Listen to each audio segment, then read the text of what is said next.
Hi, I'm Old Sneelock. Welcome to another episode of Old Sneelock's Workshop. I'm not going to bore you with an unboxing video.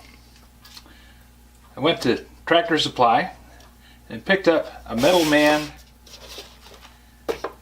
Arc 80T welder.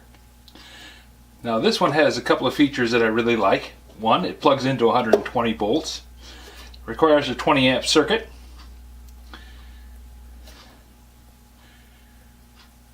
It also does TIG.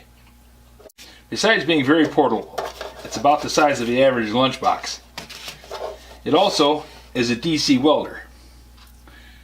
Inverter powered 80 amp DC stick welder. Now it only welds up to 3/32 rod, and at 75 amps it's got a 40% duty rate. My welder out in the garage probably runs rings around this as far as the amount of weld it can put down in a specified amount of time. But this one is DC. The one in my garage is AC. It also has a capacity to run TIG, which is something I wanted to do for a long time. What with Christmas and sales, I was able to pick this up for a reasonable amount. And now all I need to do is get a TIG torch for it, because it doesn't come with a TIG torch in the box. It has a standard stick torch.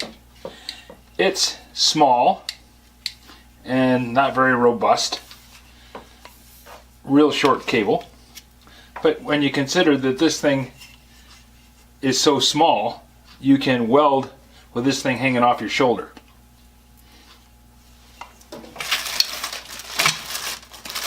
It's got a wimpy little ground clamp, but it looks like the contact points are reasonable, and I can always upgrade that. First thing that you want to do is spend some money and make sure that you got a really good ground.